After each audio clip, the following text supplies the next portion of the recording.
इसके बाद सवाल है, हमारी बहन एस परवीन सवाल कर रही हैं। अस्सलाम वालेकुम मुफ्ती साहब, मेरे अब्बू दुनिया में नहीं है, अल्लाह आपके वालिद साहब को जन्नतुल फिरदौस अता फरमाए। मेरे अब्बू के लिए दुआ करें। जी पहले से ही कर रखी है।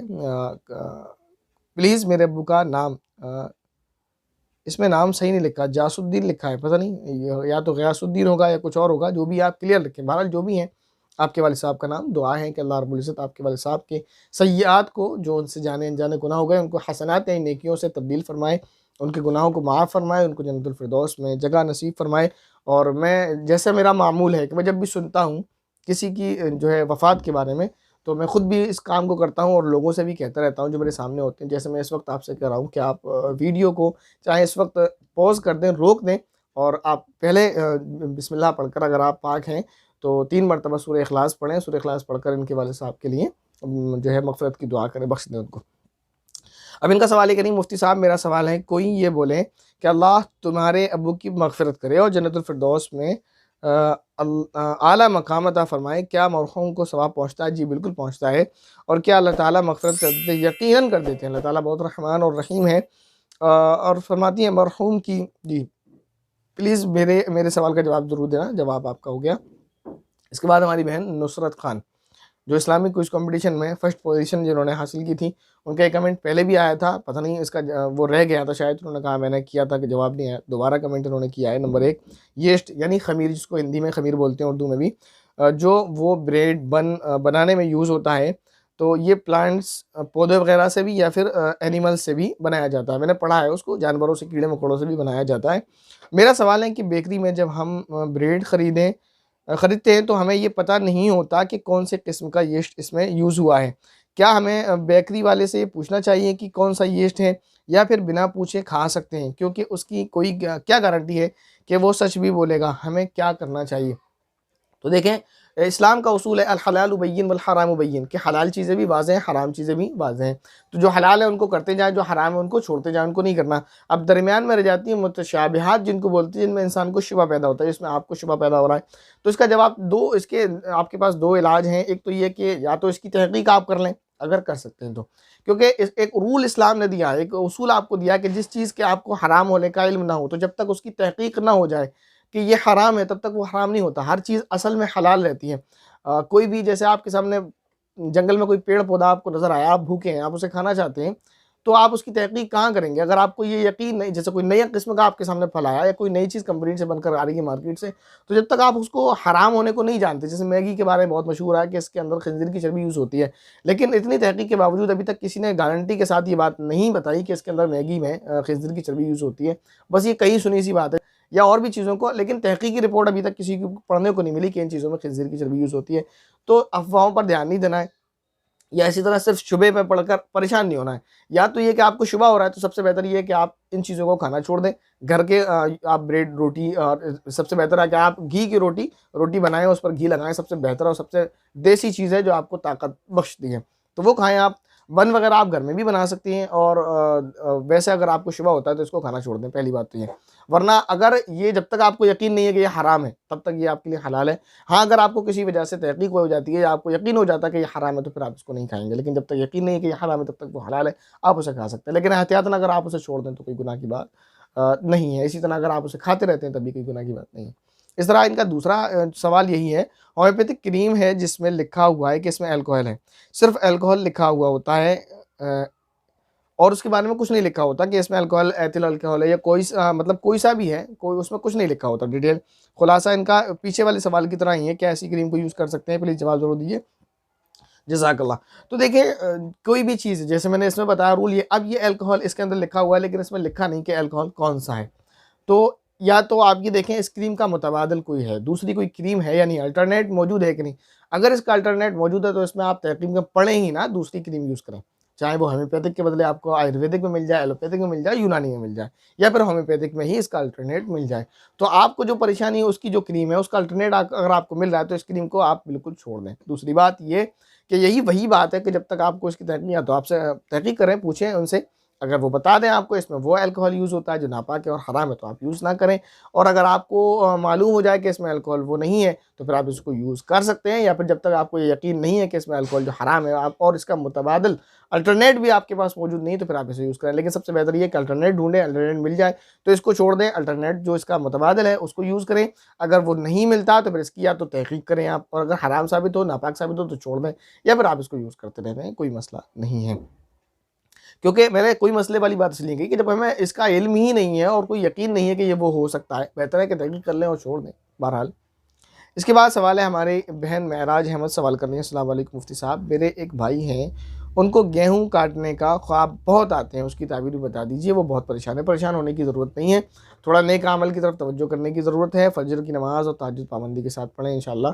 और ख़यालात कभी कभी ऐसा होता है कि देखें दिन भर इंसान मेहनत ज़्यादा करते हैं या सोचते ज़्यादा रहते हैं या टेंशन में रहते हैं, इस वजह से भी उनको इस तरह के ख्वाब आते रहते हैं, कोई मसला नहीं है। इसके बाद महराज कुरैशी, इनका दूसरा सवाल मतलब ये अलग है, वो महराज अहमद के नाम से, ये महराज कुरैशी के नाम से सवाल है इनका, बच्चा माँ के पेट में कितने महीने तक रह सकता है, उसकी विलादत की हद कितना टाइम होता है, प्लीज़ जवाब अभी देना चाहिए प्लीज़। 4 दिन पहले का कमेंट है इनका, या शायद 5 दिन पहले का, जवाब अभी चाहिए। तो मैं कहता हूँ किसी का ऐसे इमरजेंसी कोई मसला हो, जैसे मैंने पहले भी बताया था, तो वो व्हाट्सअप कर लिया करें, और उनको जो है इससे तो पहले ही जवाब मिल जाएगा, वरना कमेंट बॉक्स में जो सवालात आते हैं वो मैं उनको जुमे में ही देख पाता हूँ, फिर उनके वही जवाब जुमे वाले दिन दिए जाते हैं। और इसी तरह तो इनको ऐसे सवालात किसी के हों जिसको इमरजेंसी ज़रूरत हो, तो वो व्हाट्सअप कर लिया करें। और इसी तरह हमारे पास जो व्हाट्सअप आते रहते हैं बहुत सारे, तो मैं उन भाई बहनों से पहले भी कह चुका हूँ और अब भी कहता हूँ कि अगर आपको ज़रूरी नहीं है, इमरजेंसी मसला नहीं है, नॉर्मली आपका, तो उसे कमेंट बॉक्स में कमेंट ही किया करें। उसका नुकसान ये होता है, मैंने पहले बता दिया, कि व्हाट्सएप पर जब बहुत सारे मैसेज जाते हैं तो फिर बहुत सारे मिस हो जाते हैं, बहुत सारे नहीं पढ़े जाते, नीचे पहुंच जाते हैं। इसके बाद हमारी बहन जीनत अली सवाल करें, अस्सलाम वालेकुम, मेरी बहन को हैद आया, अगले दिन उसका ऑपरेशन हुआ पथरी का, वो गुस्ल नहीं कर पाई थी, अभी उसके पट्टी बंधी है, वो 15 दिन तक गुस्ल नहीं कर सकती, अब वो नमाज कैसे पढ़े।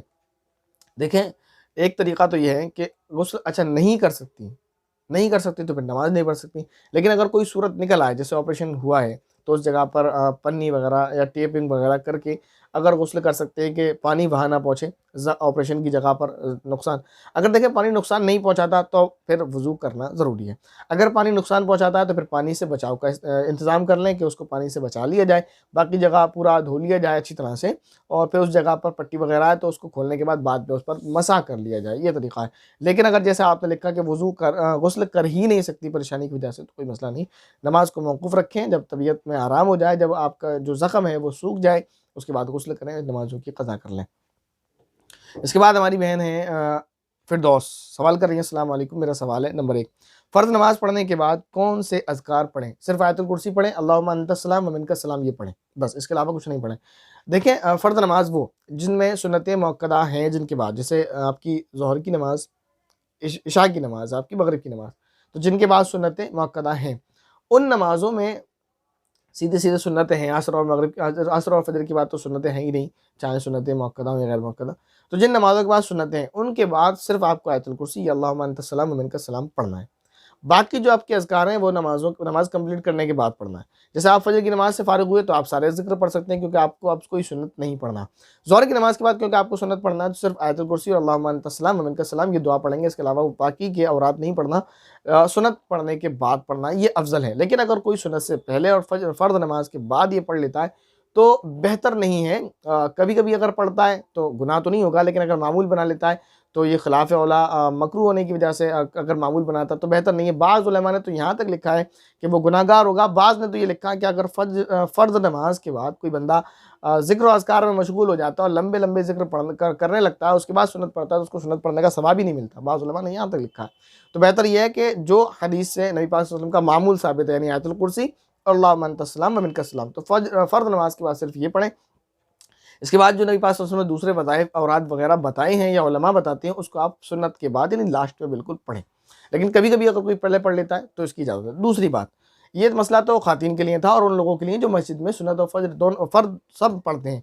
लेकिन वो मर्द हज़रात जो फ़र्द नमाज मस्जिद में पढ़ते हैं, फिर सुन्नतें घर आकर पढ़ते हैं, और यही सुन्नत तरीक़ा ऐसे ही करना चाहिए।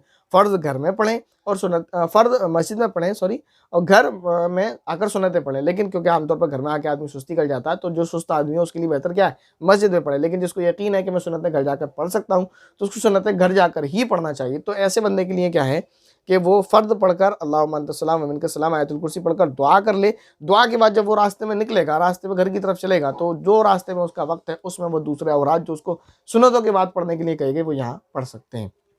उम्मीद है क्लियर हो गया होगा। वैसे वक्त की वजह से सवाल बहुत ज़्यादा से ज़्यादा आपके साथ स्पीड के साथ बात की जा रही है। अगर स्पीड आपको ज़्यादा लगे तो आप उसको जो है कम कर सकते हैं, इसमें ऑप्शन एक आता है। इसके बाद दूसरा सवाल इनका, पूरी नमाज के बाद कौन से अज़कार पढ़ें? बहुत सारे हैं, आप सर पर हाथ रखकर या कविय्यू या नूरू या सलामू, बहुत सारे हैं, जो चाहे आप वो पढ़ सकते हैं। सबसे बेहतर जो मैं आपको बताऊँ, अस्तगफिरुल्लाह, सुब्हानअल्लाह, कुछ भी आप जो चाहे वो पढ़ सकते हैं। क्या रेलवे में जॉब कर सकती हूँ? रेलवे के एग्ज़ाम लिख सकती हैं? देखिए, लड़कियों को ये कहा गया, जो मैंने इससे पहले भी बताया, जो हमारी एक बहन ने कमेंट किया था, स्कूल जाती हूँ तो साइकिल से जा सकती हूँ। तो देखें, इस्लाम ये कहता है लड़कियों के ऊपर उसने कमाई का बोझ नहीं डाला। बच्ची जब बाप की बेटी है तो उस वक़्त बाप की ज़िम्मेदारी है। अगर किसी का वालिद नहीं है तो भाई की ज़िम्मेदारी है, शादी के बाद शौहर की ज़िम्मेदारी है, तो ज़रूरत ही नहीं है उसको क्यों कमा रही है। लेकिन अगर कोई मजबूरी है, उसका कोई कमाने वाला नहीं, कोई देखने वाला नहीं, जिसकी वजह से उसको जॉब करना पड़ती है, तो वो पाबंद पर्दे का ख्याल करते हुए जो है जॉब कर सकती है, वरना नहीं है। इसके बाद चौथा सवाल इनका है, मेरी मॉम और डैड की मैरिज को 25 साल हो गए हैं। वो मेरे डैड ने शादी में मेहर नहीं दिया है और अब पता नहीं है कि शादी में कितना मेहर लिखाया। तो स्लिप होगी, उसकी निकाह की रसीद होगी, उसमें देख लें, मिल जाएगा। और अगर गुम हो गई है तो फिर आगे का मसला है। अब मेरे मॉम मेहर माफ़ करना चाहती हैं, इसलिए मेरे मॉम को क्या करना होगा? मेरे डैड अभी ज़िंदा हैं, प्लीज़ मुफ्ती साहब। अगर आपके वालिद साहब के पास पैसा है और वो मेहर दे सकते हैं, तो बेहतर यही है कि मेहर दें। अब याद नहीं कि कितना है, तो एक अंदाज़ कर लें, लमसम कितना होगा। एक अंदाज़ है 50,000, 60,000, 100, 1 लाख, 1.5 लाख, एक अंदाज़ है। कहीं तो जाके दिमाग रुकेगा कि हाँ, इससे ज़्यादा नहीं हो सकता। तो जो ज़्यादा से ज़्यादा आपका दिमाग करे, उसको दे दिया जाए, सबसे बेहतर ये है। लेकिन अगर आप वालिद साहब दे नहीं सकते हैं या वालिदा माफ़ ही करना चाहते हैं, तो उसको माफ़ कर सकते हैं। नॉर्मल उसका कोई तरीका, कोई प्रोसेस नहीं है, बस उनको नहीं लेना, माफ़ हो गया, वो कह दें कि आपके ज़िम्मे जो मेरा हक़ है, मैंने उसको माफ़ कर दिया। इसके बाद हमारे भाई एमडी फ़िरोज़ सवाल कर रहे हैं, मेरे यहाँ तो इमाम साहब ऐलान कराते हैं कि कूंडों की फ़ातिहा करवाएँ, ये कैसा है, ये बिदअत है, तो उनको कैसे बताएँ? इमाम साहब को आप कैसे बताएँगे? आप इमाम साहब को बताने चलेंगे तो इमाम साहब हो सकता है आपको जो चाहे वो कह डालें। बेहतर नहीं है वो, आप या तो इमाम साहब को इल्म नहीं है इस बात का, उनसे पूछें आप प्यार, अदब और एहतराम के साथ कि इमाम साहब, कूड़े क्यों मनाए जाते हैं? आप मतलब उसकी हिस्ट्री बताएँ, तारीख़ बताएँ। सबसे पहले कूड़े किसने बनाए थे? क्यों बनाए थे? या वो ये कहेंगे वही किस्सा सुना-सुनाया जो हर एक की ज़ुबान पर है कि इमाम जाफ़र सादिक़ रहमतुल्लाह अलैह ने। तो उनसे पूछा जाए ये बात सबसे पहले किसने लिखी, या इमाम जाफ़र सादिक़ रहमतुल्लाह अलैह ने कब ये बात कही? कहीं से साबित है या सुनी-सुनाई बात है? तो ये बात कहीं से साबित नहीं है कि इमाम जाफ़र सादिक़ रहमतुल्लाह अलैह के नाम के कूड़े या न्याज़ वग़ैरह किए जाएँ। बहरहाल, इसके बाद हमारी बहन एस परवीन सवाल कर रही है, माशाअल्लाह सुभानअल्लाह, मुफ्ती साहब, हमारे नबी सल्लल्लाहु अलैहि वसल्लम की 11 बीवी थीं और उनमें से फ़ातिमा रज़ियल्लाहु, हज़रत लगा लिया करें, हज़रत फ़ातिमा रज़ियल्लाहु ताला अन्हा की वालिदा का नाम क्या है? मैं अलग-अलग नाम सुनती हूँ, मैं बहुत कन्फ्यूज़ हूँ, कन्फर्म कर दीजिए मुफ्ती साहब। तो मुफ्ती साहब तो बैठे ही कन्फर्म करने के लिए। देखिए, नबी पाक सल्लल्लाहु अलैहि वसल्लम की जितनी औलाद हैं, जितनी भी औलाद हैं, लड़के या लड़की, इनमें से सिर्फ़ एक आपकी उम्मे वलद मारिया क़िब्तिया रज़ियल्लाहु तआला अन्हा से हैं। बाकी आपके सारे बेटियाँ और बेटे ये सब हज़रत ख़दीजतुल कुबरा रज़ियल्लाहु तआला अन्हा, जो उम्महातुल मुमिनीन और नबी पाक सल्लल्लाहु अलैहि वसल्लम की सबसे पहली बीवी हैं, उनसे हैं। तो बिल्कुल कन्फ्यूज़ नहीं होना चाहिए, आपकी सारी औलाद हज़रत ख़दीजतुल कुबरा रज़ियल्लाहु तआला अन्हा उम्महातुल मुमिनीन से हैं। तो जवाब आपको मिल गया होगा कि हज़रत फ़ातिमतुज़ ज़हरा रज़ियल्लाहु तआला अन्हा की वालिदा का नाम क्या है? हज़रत ख़दीजतुल कुबरा रज़ियल्लाहु तआला अन्हा। इसके बाद हमारी बहन ज़ीनत अली सवाल कर रही हैं, क्या हैज़ से पाक होने के लिए और निफास के बाद मिट्टी के डेले से इस्तिंजा करना ज़रूरी है? बिल्कुल नहीं है, ऐसा नहीं है। इसके बाद ये कमेंट है, बिल्कुल आखिरी 2-3 कमेंट रह गए हैं, ले लेते हैं। खैर, वक्त ज़्यादा हो गया, लेकिन इसके बाद कमेंट है, मोहम्मद अनस कोई हैं दिल्ली से, वो ये शिकायत कर रहे हैं कि मुफ्ती एम कासमी साहब दिल्ली आए थे, मेरी उनसे बात हुई वगैरह वगैरह, मुलाकात नहीं हो पाई, नंबर बंद गया। तो एक बात याद रखें, जब वो सफ़र में निकलते हैं उस वक्त उनका नंबर चालू रहता है, हमेशा हमेशा चालू रहता है। अब वैसे तो वो सारे कॉल अटेंड नहीं कर सकते, इसलिए उनका नंबर बंद रहता है। तो अब ज़ाहिर है आदमी जब नंबर ओपन करेगा, इतने सारे लोग हैं तो कमेंट कॉल आते रहेंगे तो बंदा अटेंड नहीं कर सकता, इसलिए नंबर उनका बंद रहता है। लेकिन जब वो सफ़र में होते हैं तो नंबर ओपन रहता है उनका और लोग उनसे मुलाकात करना चाहते हैं, मुलाकात करते भी हैं। जैसे अभी हम लखनऊ गए थे उनके साथ, तो फ़ोन चालू था, बात भी हुई लोगों से, लोग आए हैं, मुलाकात भी की लोगों ने, कोई मसला नहीं है। अब आपने ये कहा कि मुफ्ती साहब ने मुझसे कहा था मुझे कॉल बैक कर लूँगा, मुफ्ती साहब ने कॉल बैक नहीं किया, मेरे पास कॉल नहीं आया। तो ऐसा होता है कि आप मिलने वाले हैं उनसे, आप अकेले हैं, लेकिन उनसे और लोग मिलने वाले हैं तो वो अकेले नहीं हैं, उनके ऊपर बहुत सारे लोग हैं जो उनसे मिलना चाहते हैं। तो आपके ज़िम्मे एक आदमी से मुलाकात करना है और उनके ज़िम्मे कई सारे लोगों से मुलाकात करना है, तो एक बंदा कई सारे लोगों को कवर नहीं कर सकता। वो भूल गए होंगे, आप कॉल बैक कर लेते 1 डेढ़ घंटे के बाद, या जब वो सफ़र में थे तो आपको अंदाज़ा कर लेना चाहिए था कि किस वक़्त तक ये पहुँच सकते हैं, या आप मैसेज दे देते कि मुफ्ती साहब मैं आपको कॉल कर सकता हूँ, या आप कॉल कर लेते, कोई मसला नहीं है। उसके बाद आपने कहा कि मैं कॉल करता रहा, कॉल उनका नंबर बंद जाता रहा, तो उसकी मैंने वजह बता दी। जब कॉल ज़्यादा आएँगी तो अटेंड करना बहुत मुश्किल हो जाता है, नामुमकिन के करीब हो जाता है, इसलिए नंबर बंद रखना पड़ता है। बहरहाल ये जब वो सफ़र में होते हैं तो क्लिप के ज़रिए कम्युनिटी टैब में लिखकर नोटिफ़िकेशन दिया जाता है, आपको बताया जाता है कि वो सफ़र में है और सफ़र में उनका मोबाइल चालू होता है। इसके बाद इनका एक और रिप्लाई इसी में आया था कि मुफ्ती साहब आपने जवाब नहीं दिया। तो मुफ्ती साहब हम तो जवाब जब देंगे, जब उसको देखेंगे, जब हमने जब देखा ही नहीं तो जवाब कहाँ से दें? जब देख लिया, देखने के बाद रिटर्न में भी उनको जवाब दे दिया था, और यहाँ क्लिप में इसलिए जवाब दिया गया ताकि आप सबको भी ये परेशानी अगर पेश आती है तो वो ख़त्म हो जाए। इसके बाद हमारी बहन आजरा शेख सवाल कर रही हैं, अस्सलाम वालेकुम मुफ्ती साहब, क्या गैर मुस्लिम को हम कुरान कोरियर कर सकते हैं? कुरान शरीफ मराठी में है, जो कि नॉन मुस्लिम दोस्त की लोकल लैंग्वेज है, वो चाहते हैं कि कुरान को मराठी में समझे, तो क्या ये जायज़? जी, कर सकते हैं, कोई मसला नहीं है। वो उसको पढ़ेंगे, जब उसको पढ़ेंगे, समझेंगे, तभी उनको उसके ज़रिए से अल्लाह रब्बुल इज़्ज़त मुमकिन है हिदायत नसीब फरमाए, दे दें। लेकिन उनको कुरान का अदब और तहज़ीब और तमीज़ और सलीक़ा, वो सारी चीज़ें उनको बता दें कि उसको जो है इस कंडीशन में नहीं पकड़ना है, आप जो है इसको ऐसी जगह पे रखना है, ऐसी जगह पे नहीं रखना है, वो सारी चीज़ें आप उनको बता दें। आज के जितने सवालात आपके पिकअप किए गए थे, उन सारे सवालों के जवाब दे दिए गए हैं, और काफ़ी वक्त हो गया। अब हो सकता है कुछ लोगों के सवालात रह गए हों, तो वो इंशाल्लाह नेक्स्ट क्लिप में ले लिए जाएंगे। लेकिन जिनके सवाल रह गए तो वो बाद में भी उसे कमेंट कर सकते हैं, इंशाल्लाह उनके सवालात बाद में जो है ले लिए जाएंगे। अस्सलाम वालेकुम वरहमतुल्लाहि वबरकातुहू।